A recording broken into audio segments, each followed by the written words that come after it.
Welcome to the John and Heidi Show podcast, brought to you by DirecTV, 1-800-259-7646. Also brought to you by RVWheelator.com. If you're buying an RV or selling an RV, check out RVWheelator.com and the Dollar Shave Club. Here's John and Heidi. Thank you so much for listening to the John and Heidi Show on a Monday. Hey, baby, how you doing? Good. How are you? Good. You know, I always like Mondays because it's, the weekend. We got a chance to rest and relax. I don't like Mondays. That. But it's if you didn't have Mondays, you wouldn't appreciate Fridays nearly as much. So you got that going for you. Coming up later in the program, we have Katina Bryant. Had a chance to chat with her. Very, very nice lady. She's one of the authors of a book called Rescued for His Glory. I think there's like 13 authors, but we're going to be chatting with Katina later in the program. Take a listen to this. 2 Princeton researchers say that they have studies that show tall people are smarter and do better on cognitive tests than shorter people, and that's from as early as age 3. So we're going to talk to a tall person today to see if he agrees with this. How's that sound? I think that sounds like a wonderful idea. We'll do that later in the program. Our son is like, 6'9"? 6'3". Oh, yeah, 3. I'm just teasing. I knew he wasn't that tall. We'll chat about that coming up later in the program. Thank you so much for listening to the John and Heidi Show.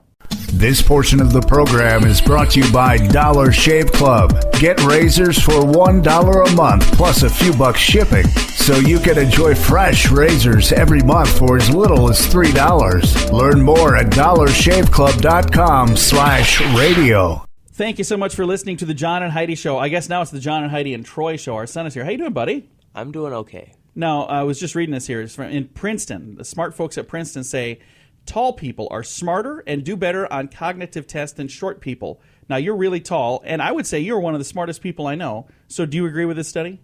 For one person, yeah. So you're saying it's not the case for everybody? Yeah. They just talk to the right people? I suppose so. Okay. You're a very, very smart young man. Very smart and very tall. Hey, in England, the folks that make king-size Mars and Snicker bars, they're changing the way they sell them because there's a lot of people freaking out about, these king-size, big, huge candy bars. So they're selling you a candy bar now that's the same size, but they're cutting it in half before they send it out for 2 shareable portions. I think that's hilarious. Hasn't it always been that way? No, you get a king-size bar. It's usually like this giant candy bar that big. Now they cut it in half in England, and they're saying, here you go, share that with somebody. They're already like that here, though. I think that they have been for like the last year. Yeah. So. All right, coming up, we've got some amazing England is things. just behind the times. Yeah. Or this story is 2 years old. That could be because you come across those a lot. I find things on the internet. It's timeless. It never tells me exactly when they come from. All right, coming up, we've got something amazing to tell you, and you know it's true because you're going to hear it on the radio. This portion of the program is brought to you by RVWheelator.com. If you want to buy or sell an RV, go to RVWheelator.com. List your RV for free. Learn more at RVWheelator.com. You know it's true because you heard it on the radio. If you're squeamish, you might want to turn your ears away for just a moment. But if you're brave, I'll continue on. A federal board of medical advisors from the FDA met for 2 days, Heidi, to discuss how to regulate the use of flesh-eating maggots and blood-sucking leeches. Recent studies have confirmed that maggots are excellent at cleaning external infected wounds, and leeches are unbeatable for draining excess blood from a post-surgical wound. Now they have to decide on 21st century rules for their use. The first step was deciding whose jurisdiction is this? The biological or the device division. So that's the first thing they had to do.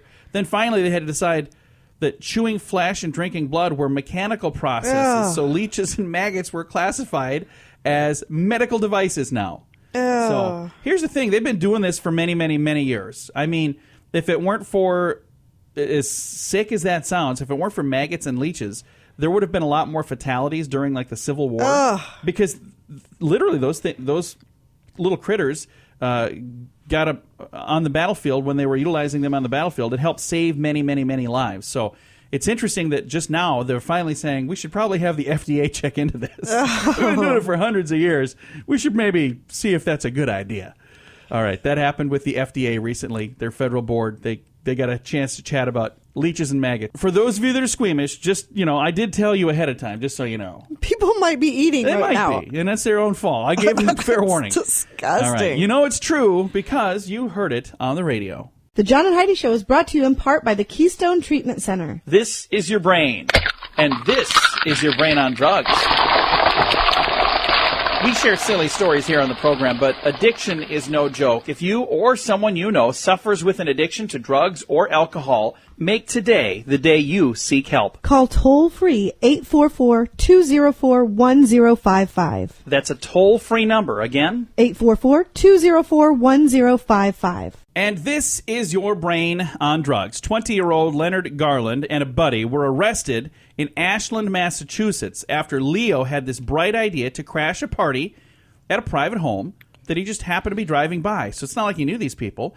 His thinking was the party would be a good place to find customers for his drug business. Oh, my. He walked in and started chatting with people, enticed some customers to, talk to him about drugs. Leo had cocaine on him, but when his customer said, I want more than that, you need to call and get your supplier, bring me more. We're having a party. Well, he called his supplier, and the supplier said, I'm not going to go there. He's like, why not? This guy wants all of it. He goes, yeah, he's a police officer, you idiot. Oh, my. He was an off-duty detective, Mark Gutwill. He then arrested the guy that was there. And they had the phone number, at least, for the supplier. So there's a good idea. Drive by. Hey, there's a party. Let's just stop and try to sell them drugs. Imagine that. This is what happens when your brain is on drugs. This portion of the program is brought to you by Keystone Treatment Center. Addiction is no laughing matter. Call Keystone Treatment Center toll-free at 1-844-204-1055. In Pemberley, England, Tony and Amy West went out for their wedding cake. They paid $500, and it was supposed to be a 3-tiered sponge cake decorated with white and dark chocolate icing and flowers. Sounds delicious, doesn't it? It does. 4 hours before the evening reception was due to start, she discovered the cake company had forgotten to bake their cake. Oh, no. They had admitted their mistake. They said, don't worry, you'll get your cake. Turned up, the evening was there. They had a cake there for everybody to see. All seemed well until the couple cut into the cake. Turns out their first bite of the cake together was not cake at all. It was styrofoam covered with icing. Oh. Both bride and groom began choking, and experienced Amy was terribly embarrassed. It says here that they took Creative Cakes to small claims court. They were awarded $600 compensation. Karen Williams, who runs Creative Cakes, says, I explained I would be delivering an artificial cake. They are quite common at weddings these days. So she was saying, hey, no, you'll still have a cake there. She just didn't explain to them very well that it's not a real cake. Can you imagine how weird that would be? Why would you even want an artificial? What is the point of an artificial cake? Well, so you at least have a cake in the corner. And I suppose you would just serve people sheet cake or something. I don't know. But there you go. Choked up about their cake. Coming up, we have your scoop of the day. That is on the way. The Scoop of the Day is brought to you by Wells Blue Bunny. If you want delicious ice cream, be sure to look for the Blue Bunny. Sure to have your favorite flavors. Learn more at bluebunny.com. Now, your scoop of the day. A Florida woman who allegedly attempted to buy $75 worth of marijuana only to be shorted the full amount decided that she was going to call the authorities on this dastardly drug dealer. Police in Fort Myers said Aaron Click called 911 demanding something be done about this sale. Wow. Well, officers decided that, we should do something about it. So they went out, and she was arrested for misusing 911 and for pot possession. So she got herself in trouble. Hopefully the dealer as well. Sister Laura Maurer has apparently found her calling. This nun found her calling on the field as an assistant football coach. Oh, fun. Yeah, Sister Lisa actually coached at a high school level before becoming a nun. But that's kind of cool. Environmentalists say that raking leaves is not good for the ecosystem in your backyard. They say that yard debris constitutes 13% of all solid waste in the United States every year.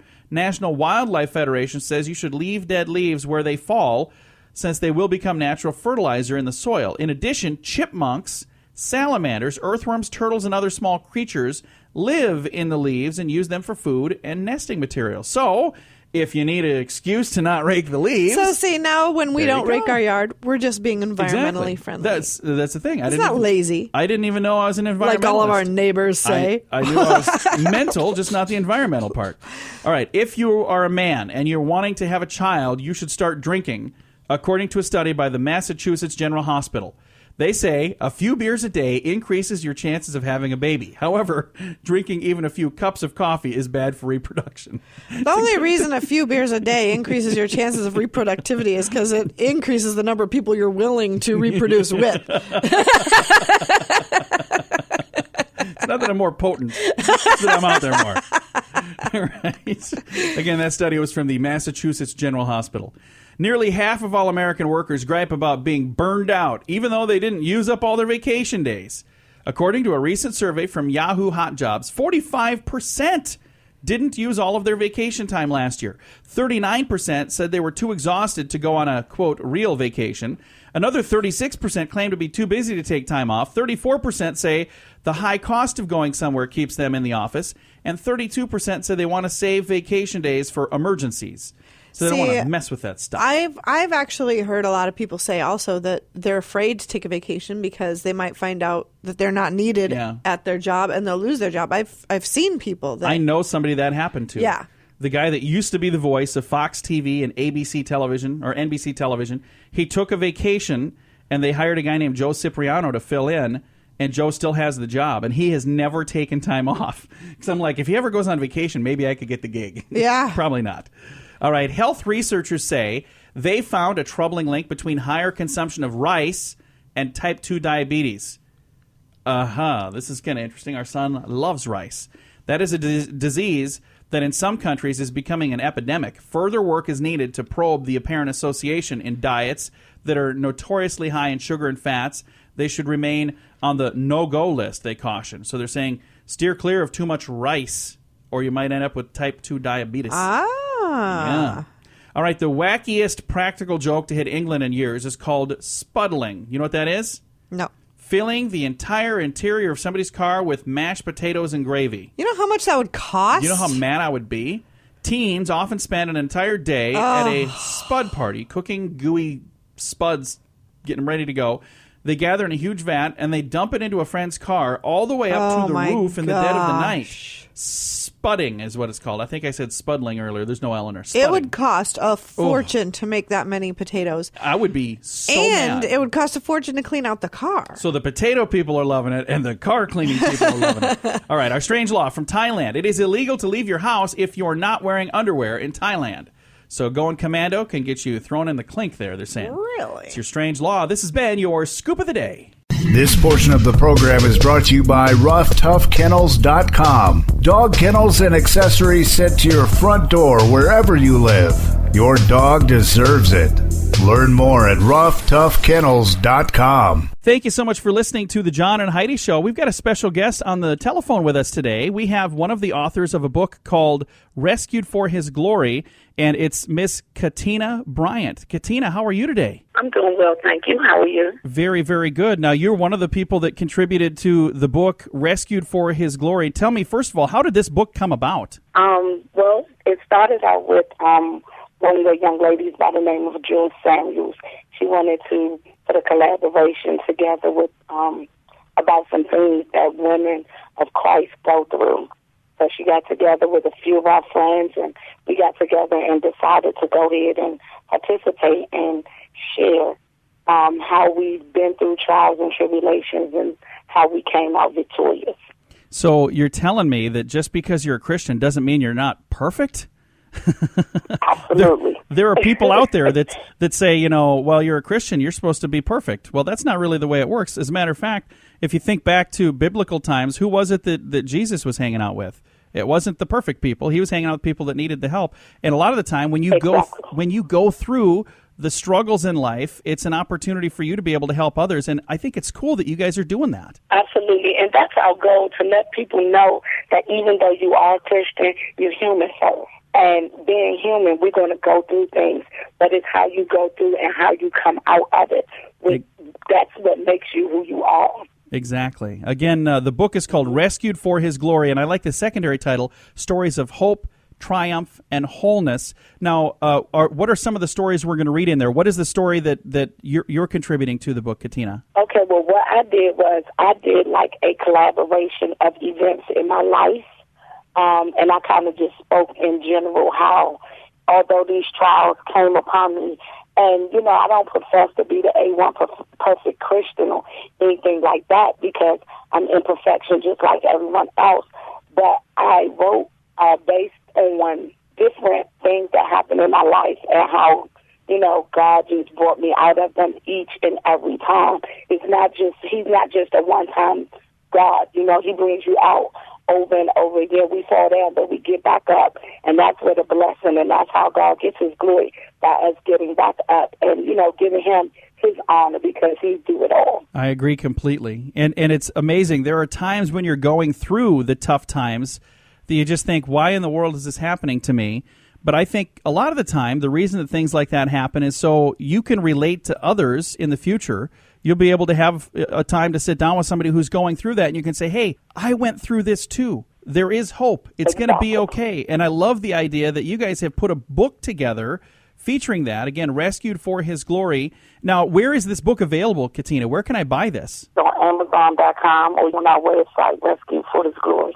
Very nice. Is it like a hardcover book or a softcover book? What does the book look like? It's a softcover book, and it's green, and it's entitled Rescued for His Glory. Again, it's called Rescued for His Glory. They've got the website set up, rescuedforhisglory.com. And then when you get on there, are there some stories and things that you can learn right on the website as well? Exactly. Well, Katina, I appreciate you taking some time to visit with us. I know you guys are probably busy. How long has the book been out? Is it just recently released, or has it been out a little while? Yes, it was just recently released in July. Awesome. Well, I hope you do really well with this. I hope a lot of people have the opportunity to pick it up and read it, and I hope it impacts thousands of people's lives in a very, very good way. And thank you for doing what you're doing. Thank you so much for having us. We really appreciate the opportunity. Well, we're glad to have you on the program. And again, the book is called Rescued for His Glory. The website simply rescuedforhisglory.com. Our guest today has been Miss Katina Bryant. Katina, thanks again. You have a great day. Thank you. You too. And again, Katina is one of the authors of the book Rescued for His Glory. And I'm scrolling through the website here,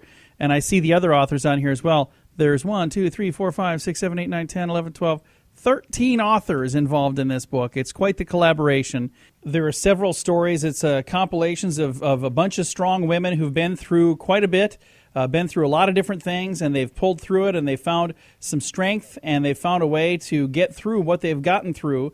So if you know somebody that's going through something like that, this might be an awesome book for them to read as well. It's called Rescued for His Glory. It's available right now at Amazon, also available at rescuedforhisglory.com. Thank you for listening to the John and Heidi Show on a Monday. This portion of the program is brought to you by carsforsale.com. If you're in the market to buy a car, truck, or van, find thousands of vehicles to choose from at carsforsale.com. Today is a special day, Heidi. Do you know what today is? What is today, John? Thought you would never ask. It is Monday, the 16th day of November. It is International Day for Tolerance. I'm not going to tolerate that. I suppose I will, just today. It is also National Button Day. Now, here's the thing I don't know. Is it like the button you would see on your sleeve or your shirt or your pants? Or would this be like the button that we had back in the 80s? Remember those buttons? Everybody wore buttons back then. I don't know what I'm talking about? Or would it be like the generic version of M&Ms are called buttons? Maybe it's those. Could be. Or it could be like a button on a computer. These little hit all these buttons. I don't know. I guess I call just those celebrate keys. all buttons today, So, just to be safe. one way or another, and you know, Heidi, you're as cute as a button. Have you ever heard that before? I have heard that. Why do people say that? I don't Buttons know. aren't even cute. Oh, you're cute as a button. Really? That's what you think I look like? All right, celebrate one way or another. International Day of Tolerance and National Button Day. It is Monday, the 16th day of November. This portion of the program is brought to you by StoneGroupArchitects.com. It's more than a building. It's design and function working together. Check out the project portfolio at StoneGroupArchitects.com. Have you ever heard of cell phone elbow? I mean, they have tennis elbow. They have, all these different things. Well, now there's a new thing called cell phone elbow. And take a listen to this. If your pinky and ring finger tingle or feel numb, you might not want to pick up the cell phone to call the doctor. Too much cell phone use can actually lead to overextending our nerves, causing what doctors are now calling cell phone elbow. Now, you had some numbness. Was it in those fingers? No, it was my pointer finger and the other two. Naughty finger. Your naughty finger and your pointer finger. Well, if it's the other two, if it's the pinky and the ring finger, is that what it was? It's a middle finger. It's not the naughty finger. What are you calling it? My naughty finger. It's your naughty finger. What are you, 6? Okay. Anyway, orthopedic specialists are reporting cases of what they call cell phone elbow, in which patients damage an essential nerve in their arm by bending their elbow too tightly for a long period of time, Bending the elbow tighter than 90 degrees, which, 90 degrees would be straight up like that, so too tightly for an extended period, can actually stretch the ulnar nerve by 8 to 15%, and that could cause this problem. The remedies are really simple. You want to know what you're supposed to do? What's that? Number 1, avoid activities that require the elbow to be bent tighter than 90 degrees. So don't hold your phone way up here. Put on a hands-free device or put it on speakerphone and hold your phone way out here, I guess. That'd be kind of weird, especially if you're talking to people, if there are other people around you. But they're saying don't do that for long periods of time. Number 2, fix your workstation so your elbows are not overly flexed, because this can also happen like at a workstation. And number 3, do not lean on your elbows for an extended period of time. I do that one all the time. Yeah. I do. I put my elbow on my table. I put, all over the place. When I'm driving, it's on the little thing in the middle. I might end up with cell phone elbow, Heidi. Huh. Would you still love me if I had cell phone elbow? Sure. Right. Well, there you go. Now you know. Thanks for listening to the John and Heidi Show.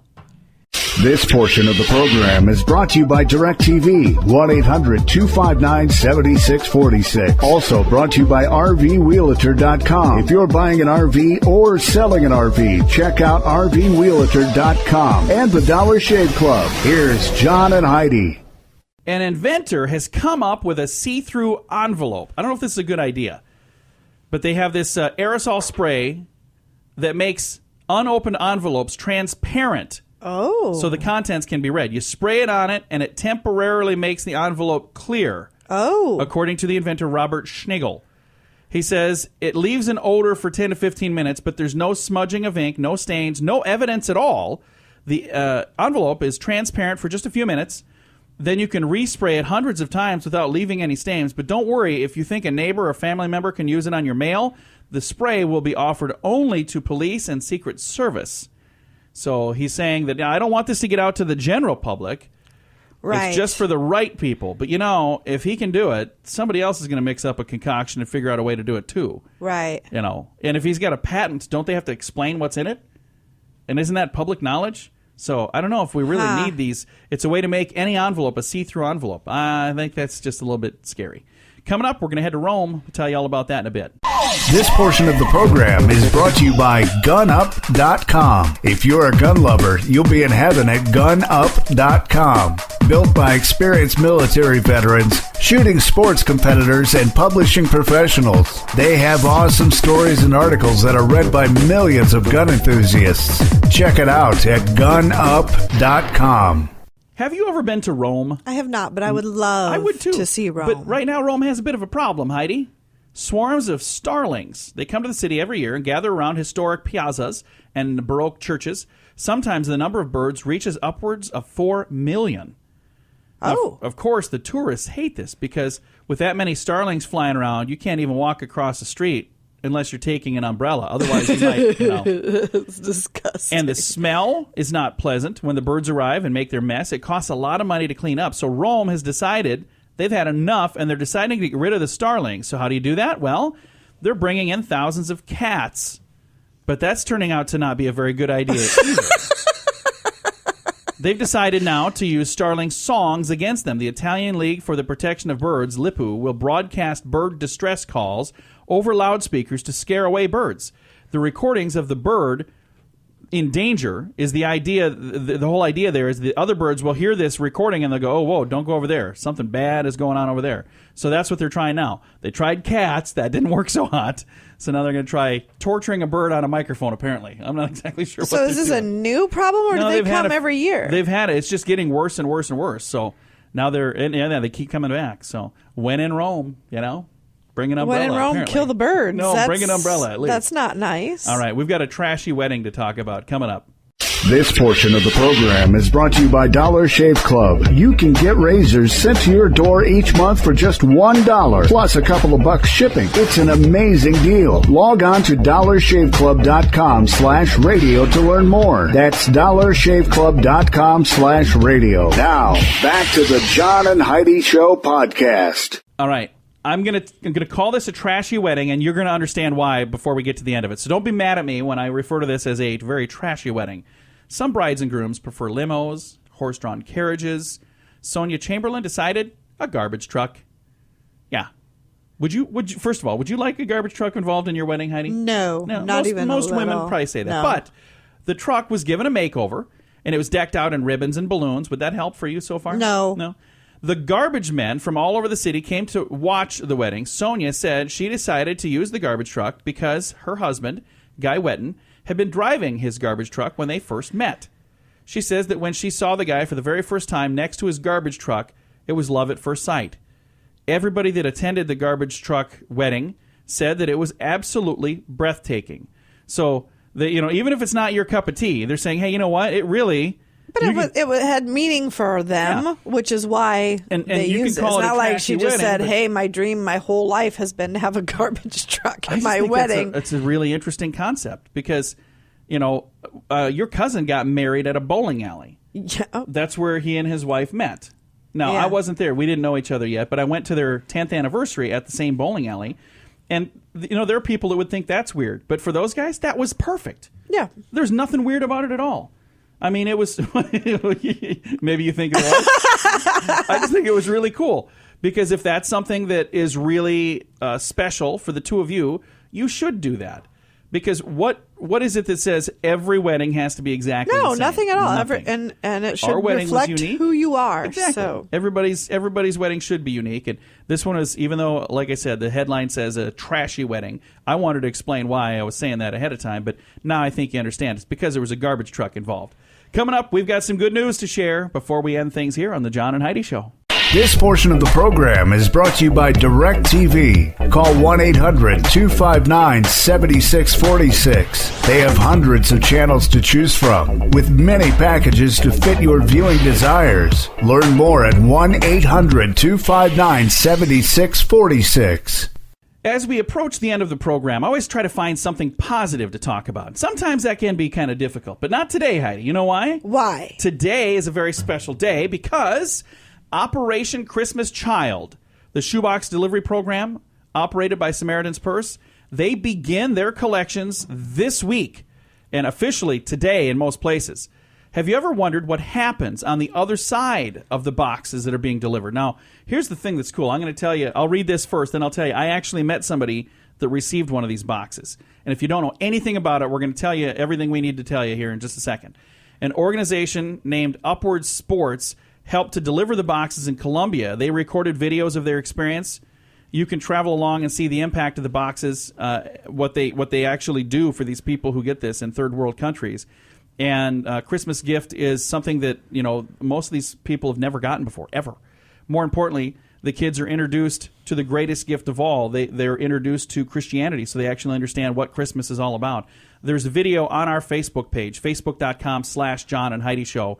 Now, I had a chance a couple of years ago, maybe it was last year or 2 years ago, to meet a young lady who was the recipient of a shoebox from Operation Christmas Child. And she was visiting the United States, and I had the opportunity to visit with her, and she was telling me what a wonderful thing this is. She was living in an orphanage. She had literally never gotten a gift ever in her entire life. And this was given to her at Christmas time, and it was the first time she ever had something given to her, and it was the first time she ever had her own, quote-unquote, her own stuff. Everything else had always been, this is, everybody plays with those toys. So it's such a cool thing. It's called Operation Christmas Child. And today is the official kickoff all across the country. And there are some people that will actually start a little bit later in this week, but it's such a cool thing. All right, time to say goodbye, Heidi. Goodbye, Heidi. Goodbye, everybody. Have a great day. Thanks for listening to the John and Heidi Show. We'll talk to you again tomorrow.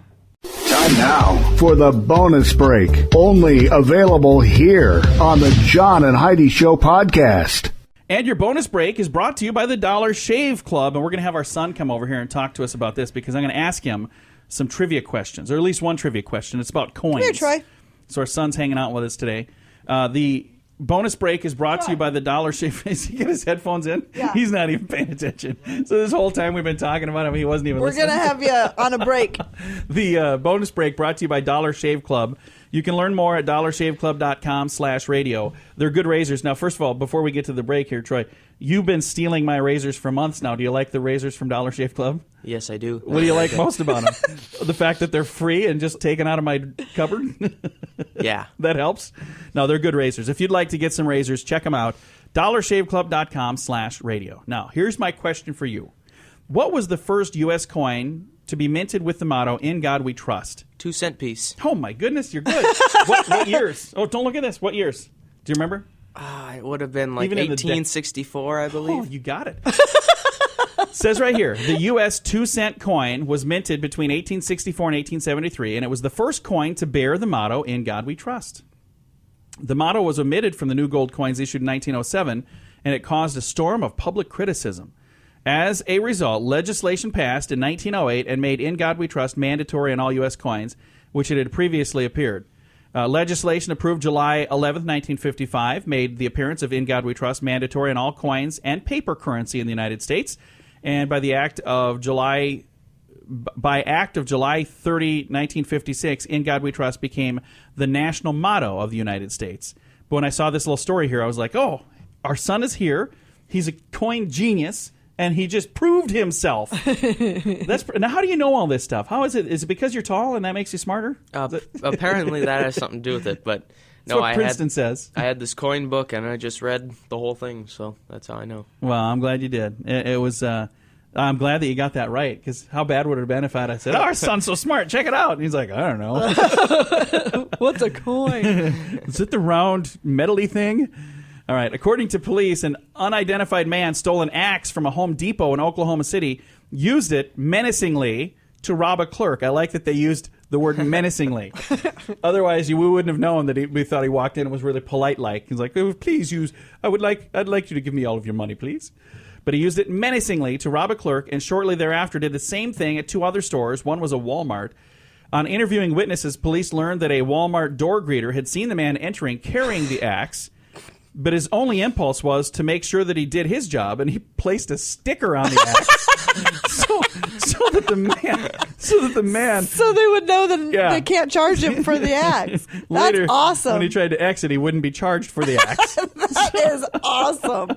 Excuse me, Sonny, would you like a buggy? I don't need a buggy. Well, let me put a sticker on here. I don't want to cause no problems for you.